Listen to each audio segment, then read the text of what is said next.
want to thank everyone for being here. I'm Deb Clark, your business manager. Thank you for coming tonight.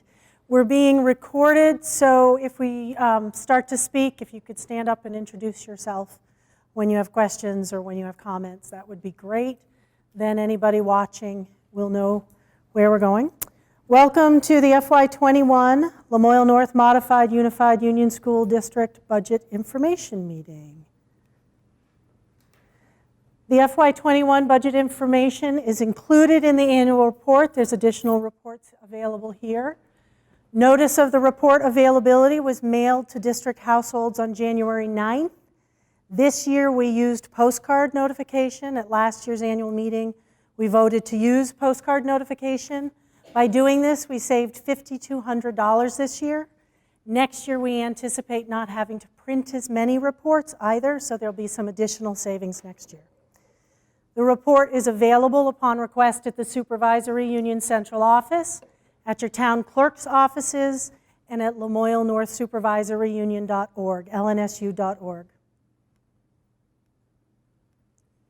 The FY21 budgets for the Muse District, combined elementary budget of $13,424,000 includes about $545,000 of grant-funded expenditures.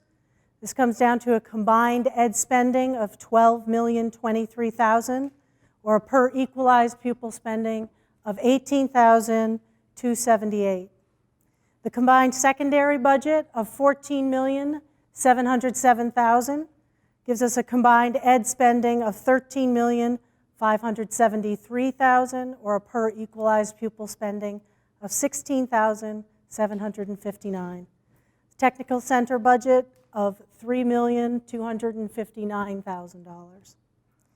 These are providing educational services, health and wellness services, transportation services, and much more for 6 campuses, including the Tech Center, 1,613 students, pre-K through 12, ages 3 to 18 plus.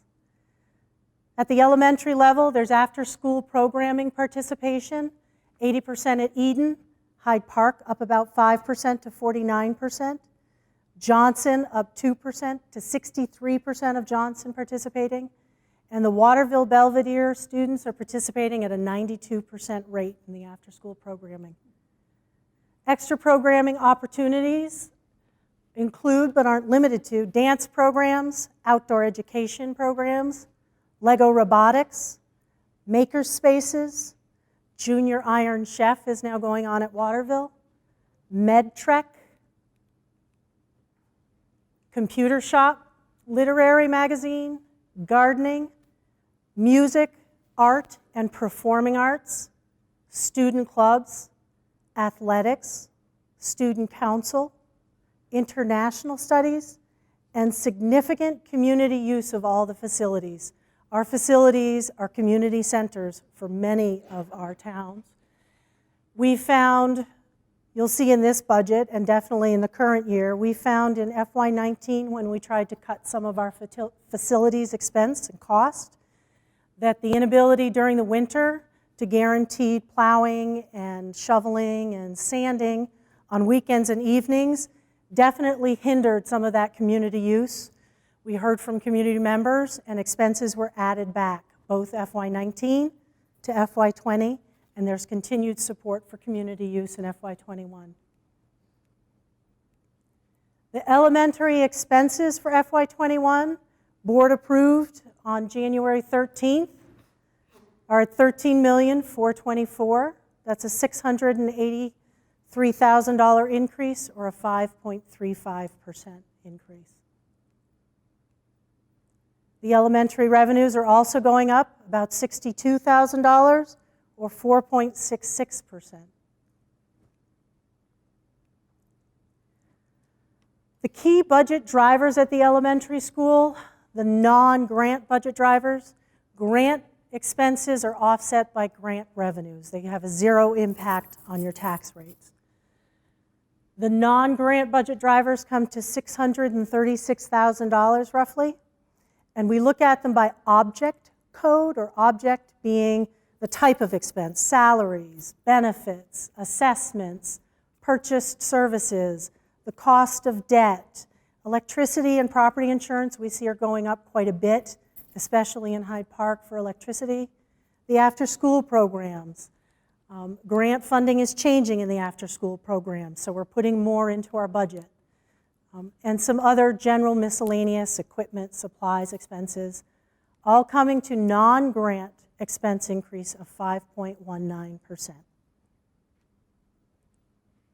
Another way of looking at these increases, you can't really see the title at the top.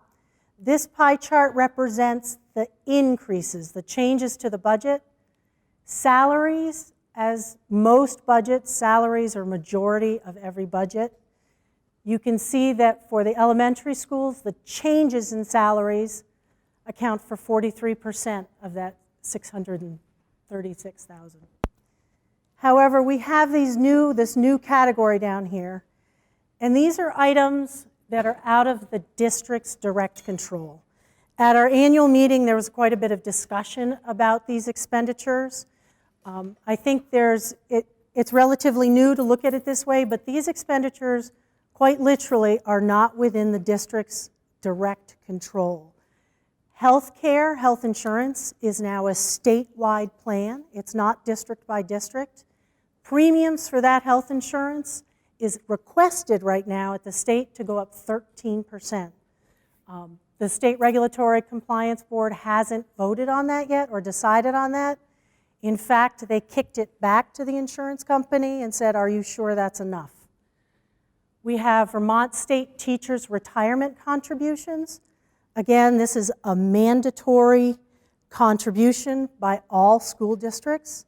In 2016, in order to shore up the retirement system plans, they mandated that for every new student a district hires, they will have to go on a roster of teachers that you contribute a fixed amount for. It doesn't matter how much that teacher makes, it's a fixed amount. And they're not new teachers to education or new teachers in the state of Vermont. They're just new hires for us. They may have been teaching for 20 years down in Essex, but when we hired them, they went on this roster. The number of those teachers increases each year until the roster is 100% complete. The amount of those contributions has changed each year, has gone up. So while it's not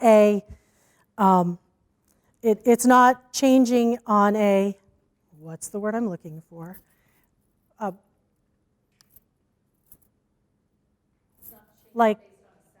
No, it's not. It's a dual change. There's dual pressures forcing this up.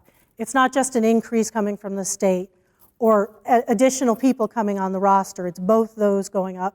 So until it settles into 100%, that rate is going to be very unstable.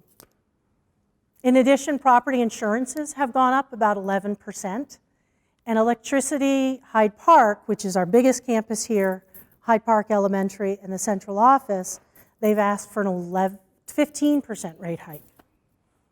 And then we have the nutrition service contracts. Johnson's nutrition service contract, Abbey Group, most of you are aware that Abbey Group runs the nutrition services in Johnson, went up for bid this year. The state of Vermont has mandated that there are no longer allowable break-even. They had a break-even contract where they guaranteed no additional cost to the district. The state has disallowed that. It now has to be a fee for service, and we've estimated at this point it's costing the district about 75 cents per day per student in additional expense, and that's built into the 21 budget.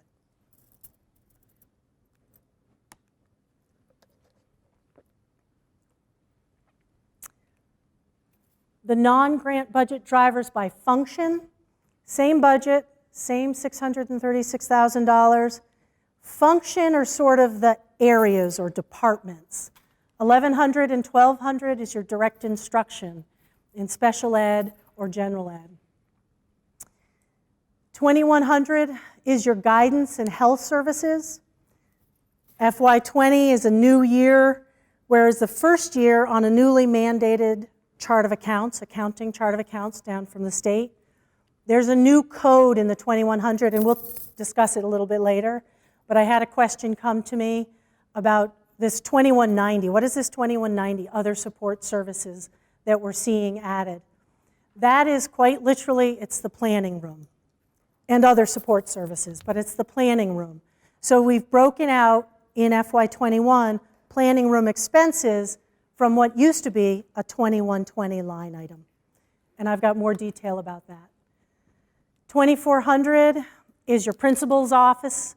You can see that the major driver increasing principal office budgets is health benefits. 2300 is your assessments. You can see the assessment is going down for the elementary school.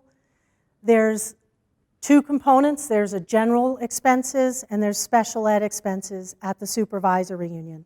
Special ed expenses for FY21 are expected to go down. That's helping us with an initiative for a supervisory union-wide higher level IT supports. Housed at the SU because they're providing services to the entire SU. We lost some higher level services at this campus a couple years ago. We tried to go without them. We found that we were falling short on the supports that were needed in IT to maintain the systems where they needed to be for instruction and general communications. So that's the change in special ed is helping to support that. We see information technology or instructional technology at the elementary level going up about 11.5%. When we get to the high school, you'll see there's a decrease that's helping to offset some of this increase. And then we have a change in interest, just a slight savings in interest expense on long-term debt. The more you pay down, the lower your interest is going to go.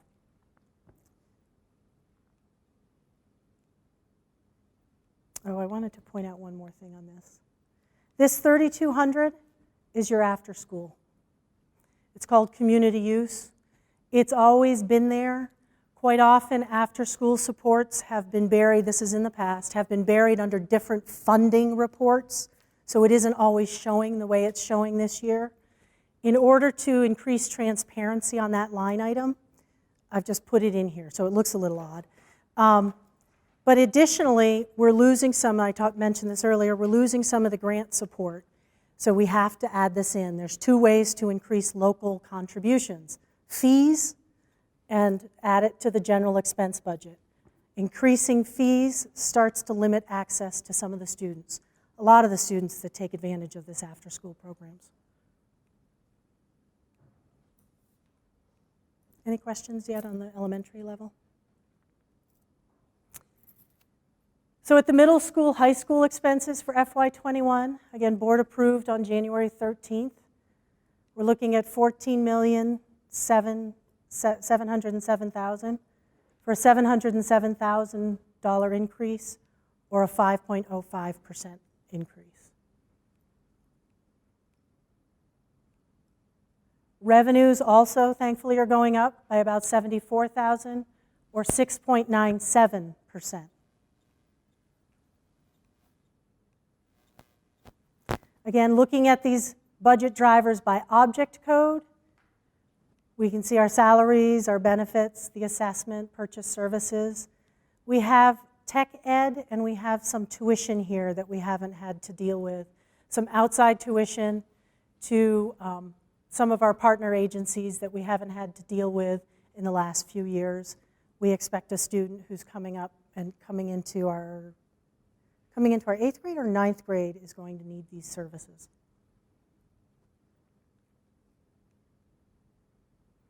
Again, looking at those changes in the budget drivers, this time at the high school, salaries are taking a second seat to those, again, those mandatory items that the district does not have direct control over, how much we will or won't pay for those services.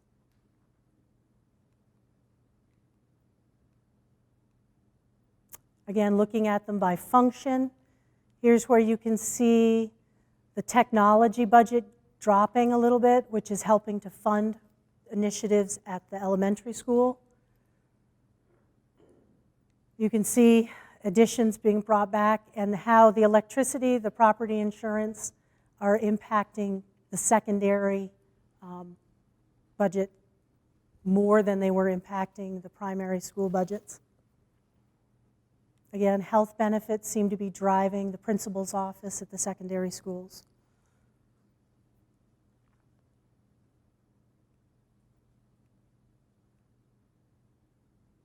Are there any questions yet so far? So key factors, these are numbers that the state really provides. Most of these top numbers the state provides in what they call their December 1 letter. It comes down from the state tax commissioner. And they're forecasting a 5.01% increase in ed spending. Combined, we're at a 5.15% increase in ed spending. They're forecasting the equalized per pupil spending to go up 5.53%. The yield, the property tax yield has gone up, which is helping. The state income yield has gone up, which is helping. Excess spending threshold has gone up. It usually goes up a little bit every year. The average state property tax is 1.567. The state is estimating the average property tax will be 1.567. We're coming in at 1.595. There's about 400,000 of unassigned fund balance at June 30th. 249,000 of this is being applied directly to the budget. At the annual meeting, the other roughly 150,000 was voted to build 2 new reserve funds. There was some concern about whether or not the board could do this. The board absolutely can reserve funds for specific purposes, just like they do for capital. When we get further on, which will be the next slide, we'll talk a little bit more about those special reserve funds. 5.15 increase to the MUUSD combined ed spending. 5.01 is what the state was estimating would happen. 45.6% of the total MUUSD ed spending is raised locally. This also has become a question, a confusion, and it's really just changing the way we talk about the taxes that are raised.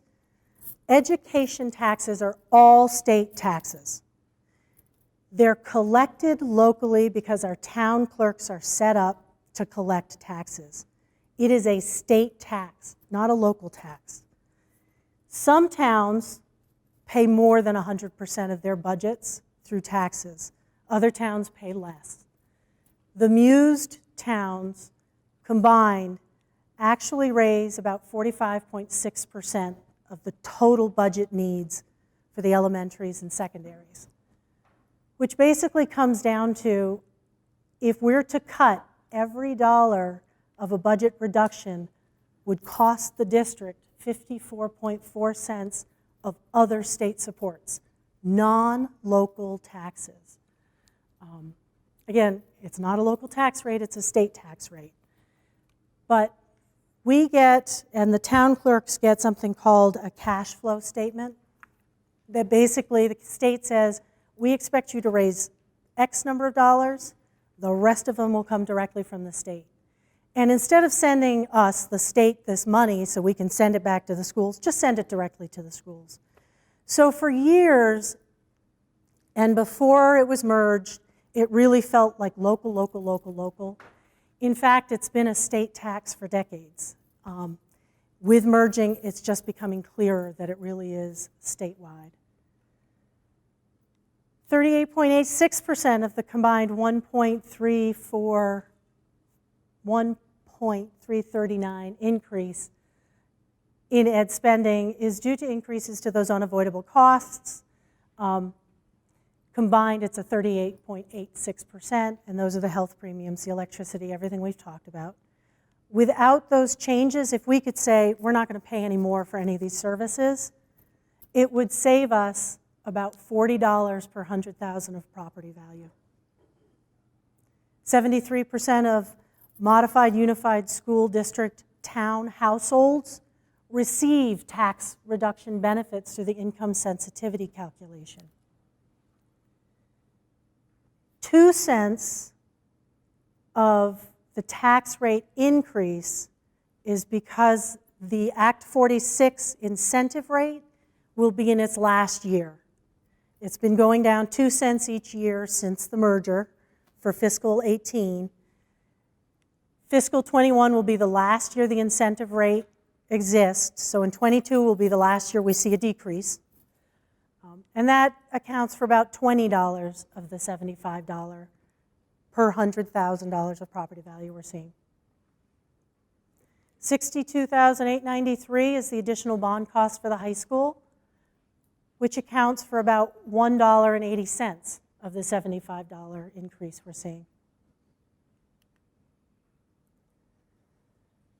$90,000, now there was a question. A lot of these notes have been put in here because of questions we've received over the last month or so about the budget since the annual report came out.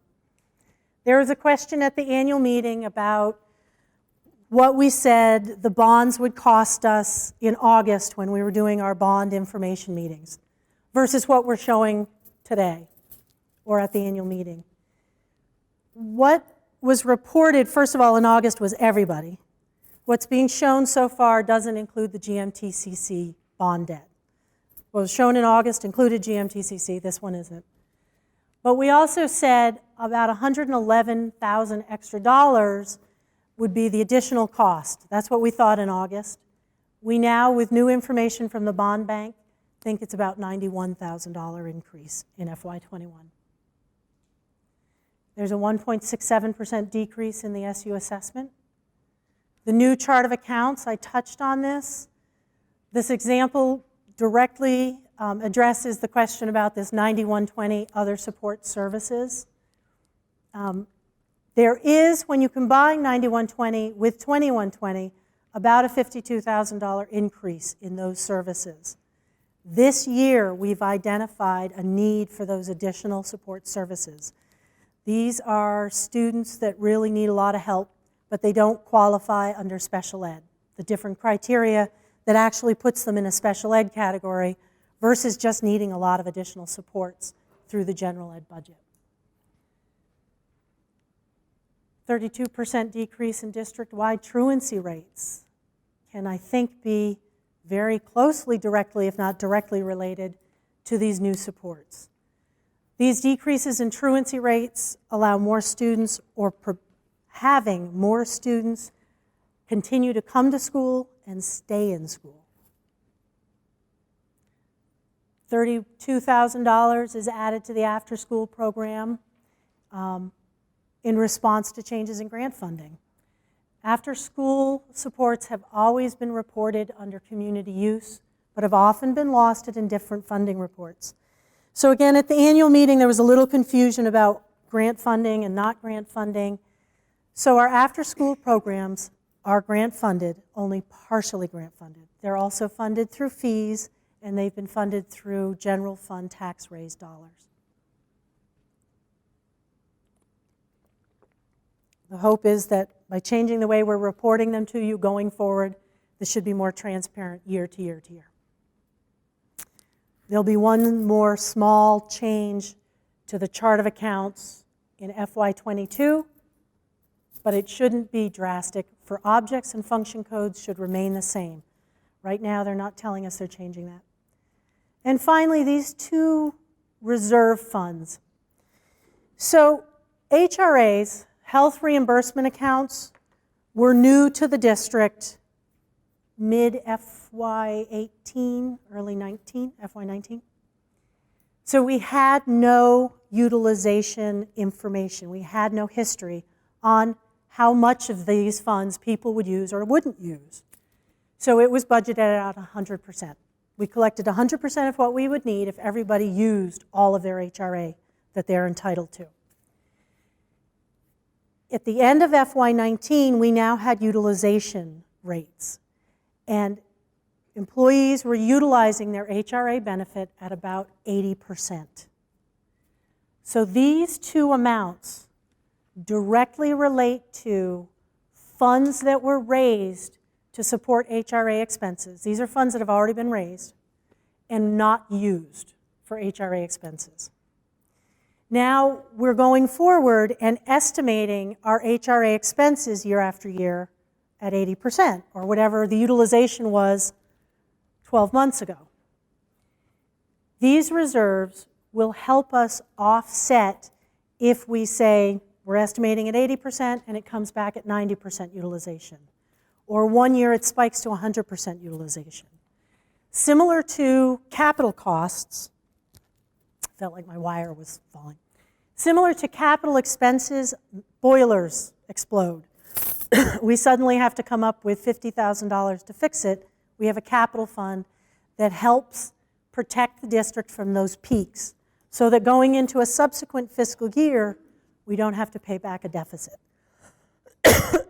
Deficit payback gets awfully expensive. It increases your tax rate, and it's not direct funds to instruction or student support or supports of student support.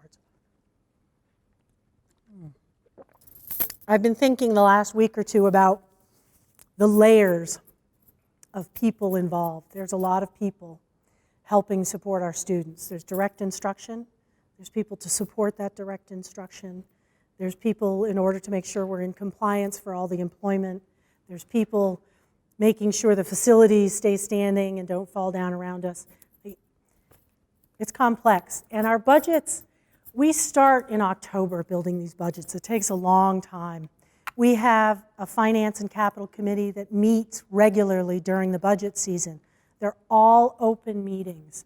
I would strongly encourage anybody who wants more information about the budgets and what's in there, the deep detail, certainly contact me. I'm happy to sit down with you or participate in the finance and capital committee. We would love to hear from people. Any questions so far? So considerations regarding the estimated FY21 tax rates. The legislature is still working on the yields. The legislature is still working on non-residential rates. The Department of Taxes will change the common level of appraisal if a town is going through reappraisal right now. Before the tax rates are published, if there's a new common level of appraisal, it can change what you might see. Early reports of budgets. In December, we're asked to say, where are we coming in? What are we seeing? Early reports were showing more spending than anticipated, which could lower the yield. The very last report that we got on Friday is showing that it's more in line with where they had it anticipated, the 5.01%, which is nice. The yield goes down, tax rate goes up. Yield goes up, tax rate comes down. Same thing, town reappraisals. If the common level of appraisal goes up, your final post-CLA tax rate will go down. If common levels of appraisal drop, the final post-CLA tax rate will increase. I'm very reluctant now to publish the post-CLA tax rates because of the swings that it can show, when in fact your emerged district, the base rate for each one of the towns is the same. The CLA starts to move it around.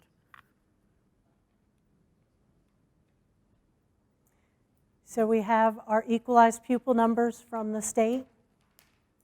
We have our education spending budget. Comes down to a cost per pupil, which is then divided by the yield to generate a tax rate at an elementary level and a secondary level. We subtract our 2 cents incentive rate. Those rates are then allocated based on the percentage of students that are elementary and the percentage of students that are secondary. We combine those allocated rates and we come to a 1.5952, which is a change from FY20 of 7.47 cents, or $74.70 per 100,000 of property value, $150 per 200,000 of property value, and so on.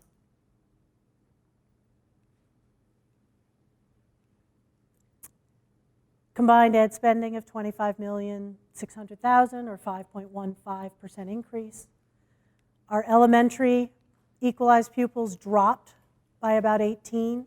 However, our secondary equalized pupils went up by almost 19. We gained an equalized pupil. For a pre-CL rate of 1.5952, the state was estimating the average would be 1.56. However, you can see when the CLA gets involved, the various swings. Belvedere's doing great, Waterville's doing great, Johnson CLA keeps dropping, unfortunately. And that's why this is really the number when creating budgets that we need to focus on. This is as far as we can get that we have any control over. And then as you saw earlier, there's some things that we don't have a choice. You have to provide that service, you have to buy that service, and those rate changes aren't within the district's direct control. Are there questions on? I just wanted to make a comment on this chart. I'm Lynn Sibley from Johnson, and I looked at poverty rates for the towns in the district, and when you look at Belvedere, the overall average poverty rate for our community is 14.2%. And if you look at Belvedere, it's 12%, Eden is 8.3%, Hyde Park is 8.6%, Johnson is 24.8%, and Waterville is 14.2%. Which chart are you? I looked at this chart. Okay, and then you overlaid your. And then I went and I researched poverty rates. And people from Johnson are used to me bringing up poverty rates every year at town meeting. And I just felt it was important to add this information to this meeting. You know, coming from Johnson and seeing $146.10 and realizing that the poverty rate is almost 25%, it's a little discouraging. I can understand that. Again, if we go back, over 70% of the residents in the towns in the Muse district receive some income sensitivity reductions to their tax rates. And individuals who qualify based on income are going to receive reduced tax rates.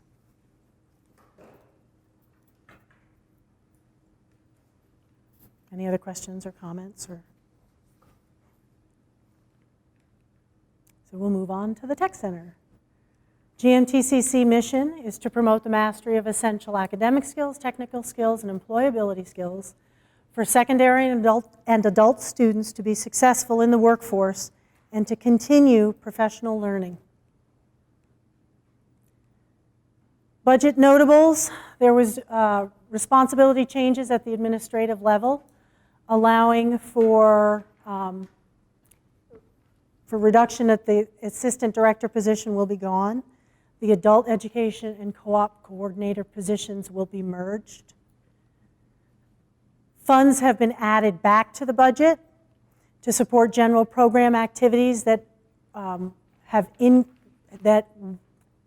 support general program activities, funds that were decreased substantially for the current year. We'll be looking to grant fund an exploratory foundations program. This will help generate continued student interest in the Tech Center, sort of a feeder program, if you will, while increasing student FTEs. These students will be able to be counted in the 6th semester full-time equivalent.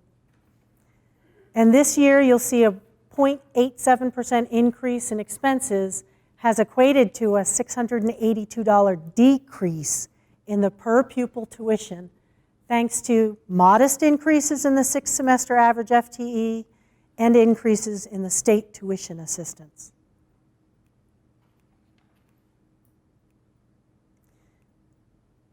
So the proposal of $3.259 million is a $28,000 increase over FY20, or an 8.67% change. FY21 budget expenses of $3.258 million.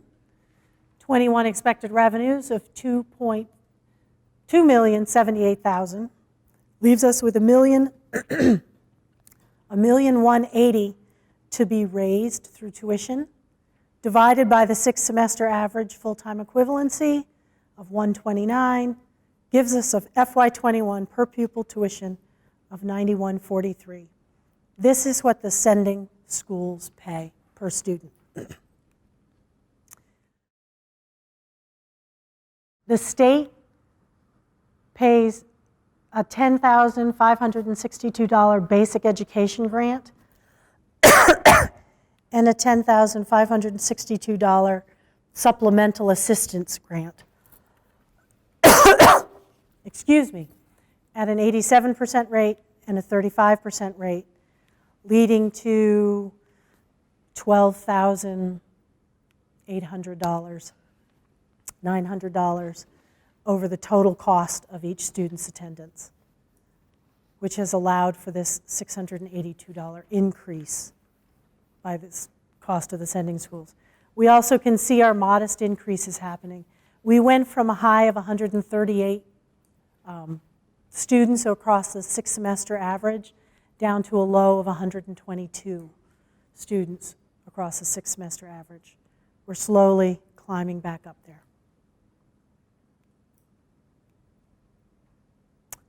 The pupil assessment history, you'll see the last few years the assessment has jumped. Again, we're hopeful that we're changing the tide and reversing that. The Foundations program should help a lot.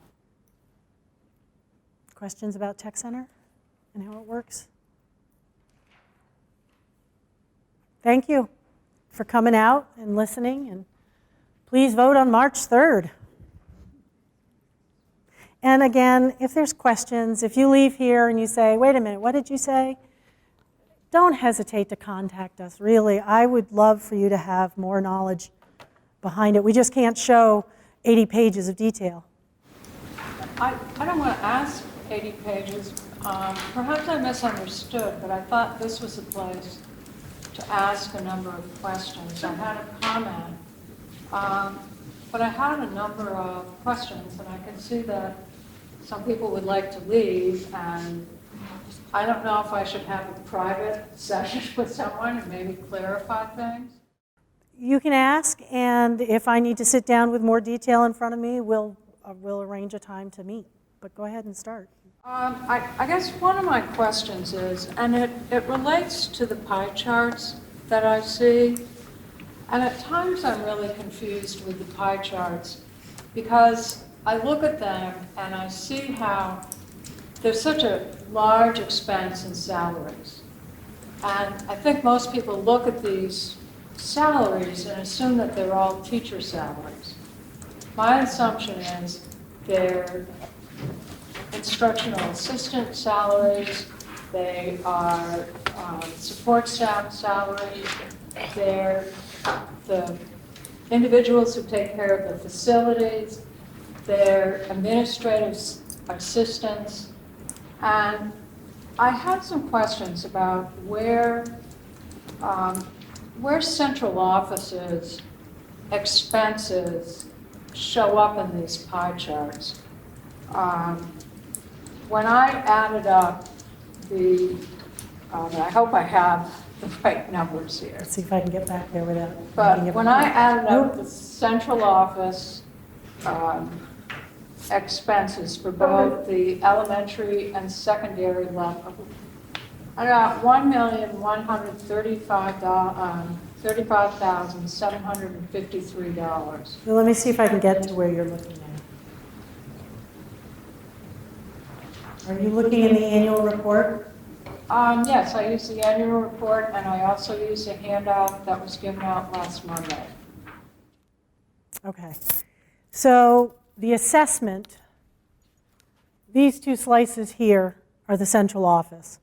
The central office is budgeted, revenues are budgeted, the net cost to run central office is then assessed out.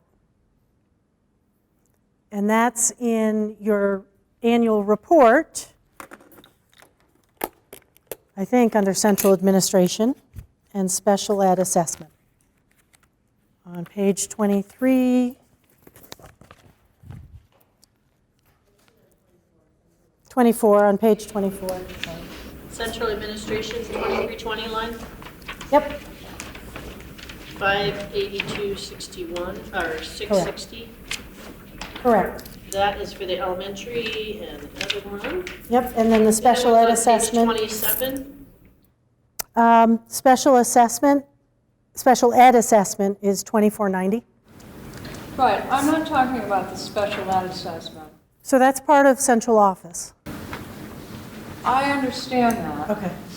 I believe that 2490 is special education assessment. And then there's 2320, which is central administration. And then there's 2410, which is principal's office. And I'm not always great with figures, but that's a figure that's over $2 million. And I'm wondering where that shows up in the pie chart. Is it subsumed within salaries? It's this tiny, tiny, tiny little sliver. So principal's office, 2410, is at about $1,997,000. So for the elementaries, it's running consistently since the FY19 budget at about 7.2 to 7.6% of the total budget. And in the principal's office is not just the principal. There's the administrative assistants for the schools. There's some lease and copier costs. There's obviously benefits that go along with all the people that work in anybody who doesn't fit into the other more specific categories kind of falls into principals. Central administration is central office's general expenses. Special ed assessment is central office's special ed expenses. Right, I'm not questioning the special ed. I'm just confused because when I add up the principal's office for both elementary and secondary and the central office for both elementary and secondary, and again, I'm not great with figures, but I come up with $2,993,460. So the central administration detail is not part of that budget. It's part of the budget that is the supervisory union board approves and moves forward. The net cost is what comes over as the assessment. So yes, when you're looking at salaries and benefits and all that detail, for central administration and special ed assessment, that detail's not in there. It's just the net cost, the assessment per pupil, basically. I guess I don't understand that. So the supervisory union budget is developed, and then the board decides on that. It's not actually part of the vote. The assessment, its cost, the net cost of running those services, come over as an assessment.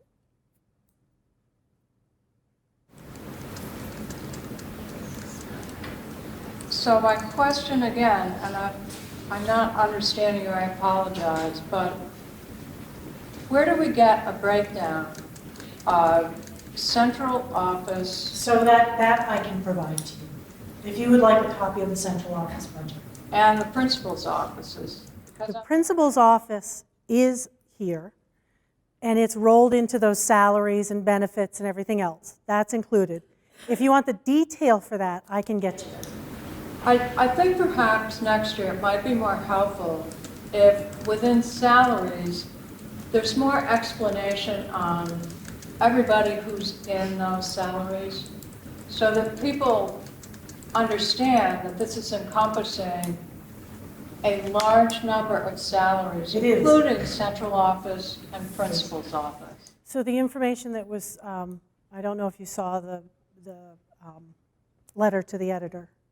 There's 424 employees. That's a large number of people. And that's where I started talking about the layers. Teachers, direct instruction. Then you've got support staff supporting those teachers. It's also direct student supports, right? And then you have administration, which supports everybody and makes sure everybody does what they do, make sure we meet education quality standards. And then we've got all of facilities supporting We have school nutrition staff supporting. And then we have staff making sure we're staying compliant with all employment laws, all reporting requirements, grants management requirements. So there's layers and layers and layers. But ultimately, there's nobody that's not directly or indirectly within 1 or 2 degrees of supporting students. Yeah, And it is salary heavy. Yeah, I'm not questioning that. For example, with the planning room at the elementary level, I understand planning rooms. Does that reflect salary? Yes. That's the people. And does the high school middle level still have a planning room? Yes.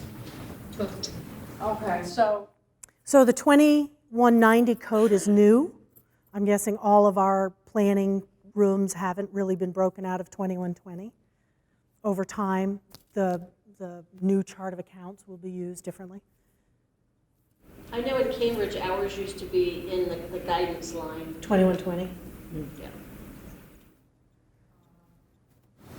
again, with the district treasurer, I know last week that is that the same position that last week we agreed to fund for $8,000? There's additional expenses involved in. Right, so I guess I was wondering if I can even find it. There's a proposed budget at the elementary level of $7,000 and some change. And then there was, for the high school, $5,354. Did we shortchange the treasurer? No, there's, in addition to salary, there's all the taxes, the postage, there's some of the other expenses she incurs rolled in there. And then they're allocated based on a basis, usually students or general expenses, to the primary and secondary, because at the secondary, Cambridge has a piece of that. Yeah, and for the technology, I noticed that during, staggered improvements, and that was really nice. I'm just wondering, with education media, instructional, I'm getting nervous here. That's okay. Technology services and technology services, that's 3 line items. Do those include salaries and benefits? Yes. There's people in just about every one of those, if not every one of those. I think interest, and I did notice in my reports earlier that on the high school I used the old code of 5100 for debt. It's actually 5020. So if you're looking and going, what's this 5100? So there's people in just about every one of those functions. And education media is the library. Have I got that right? Is library. Instructional technology is not so much people as it is the iPads, any technology that's directly related to instruction. We may have an integrationist in there. Yep. And then IT is all the other IT supports, being able to put this up online.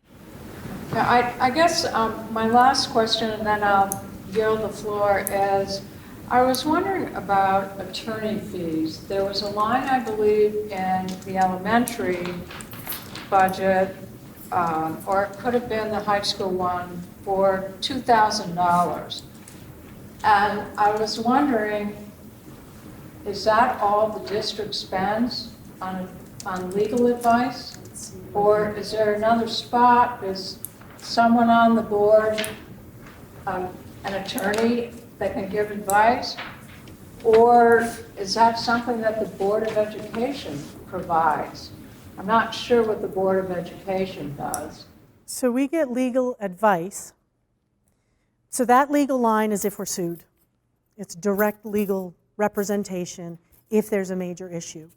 We get legal support and advice through affiliations with the Vermont School Boards Association, through directly from the AOE if there's something we have questions about. They definitely help us along with that. We have a municipal lawyer who helps us to make sure our articles are right, to make sure that when we set up reserves, we're doing it right. Some of the legal expenses are at the central office, so they're part of that assessment. They're now rolled into that assessment, whereas others are direct. That $2,500 at the secondary, I think it's secondary, is directly for if we get sued or if we have something that directly relates to the operation of the school itself that needs legal representation. So we get legal advice from other places. Sometimes we have to pay for it, sometimes we have sources that just direct us in the right way. And I would assume that unless you've got an attorney who's providing advice at a very reasonable rate, that we don't see really the attorney fees that are broken out or an estimate of them for a year, but the majority of them are within this kind of catch-all of salaries, I guess, or? Nope, there's a little bit of legal occasionally on the board, in the board line. There's a little bit of legal support at the SU, like I said, in the supervisory union assessment. At any time, if you would like the details of what things are, we can get that for you.